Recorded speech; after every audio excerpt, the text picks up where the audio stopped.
I'd like to tell you, um, about one of the human rights defenders who really so inspired me. Her name is Digna Ochoa. And Digna Ochoa was one of the leading human rights defenders in Mexico. And she was a woman, and she was an Indian, and she was a nun. And I asked her why she became involved in human rights, and she explained that she came from a very small Indian village and that her father was a union organizer. And every time he would organize a strike at the local factory, the owner of the factory would call the police, and they'd go down and pick him up and pick up 4 or 5 of his colleagues and torture them, throw them in jail. And she said, as a result, throughout my childhood, I often didn't see my father for months or even years, and there was no lawyer we could call who would be willing to take our case. So I wanted to become a lawyer. And I asked her how a typical human rights case works. And she said, well, I'll tell you an example. A few weeks ago, a woman came to my office, and she said that her husband had been disappeared. So she heard a rumor that the husband was being held at a military hospital not far away.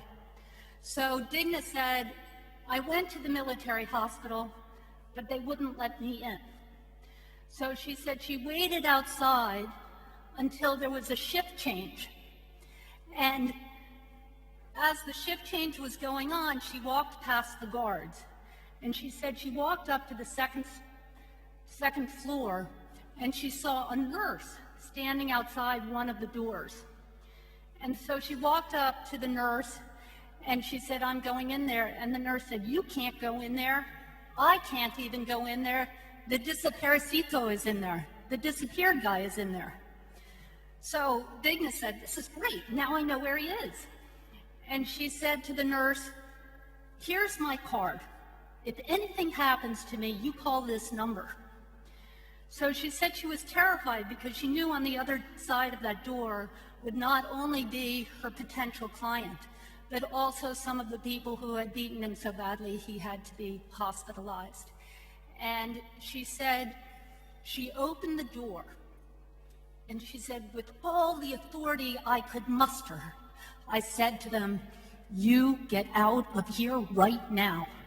This is my client, and I'm his lawyer, and I get 5 minutes alone with him. And they left. So she said, she explained who she was. She was signed up as the lawyer, so now she could go get a habeas corpus decree from a judge. And she started walking back down the hall, feeling very happy about this. And all of a sudden, around the corner came 2 of the guards. And I said, what did you do? She said, I didn't know what to do, so I just assumed the attack position.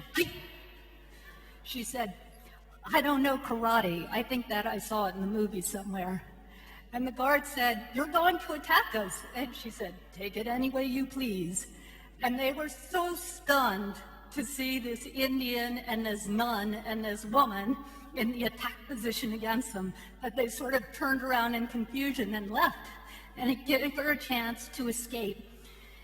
And I asked her afterwards to reflect on that moment. And I said to her, Digna, where does that power to confront that come from? Is it something you're born with? Is it something we can teach our children? Where is it from? And I don't know what I was expecting.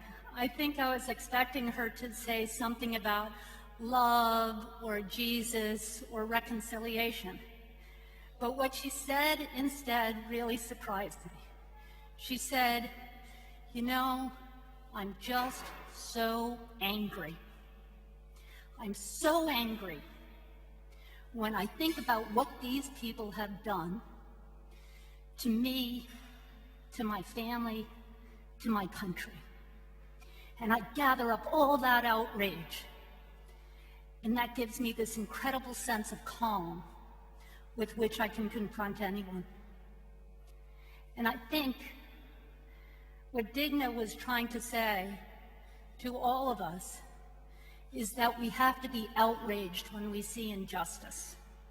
And it reminded me of the ancient pyramids that were built by slaves, and on them is graffiti that says, "No one was angry enough to speak out."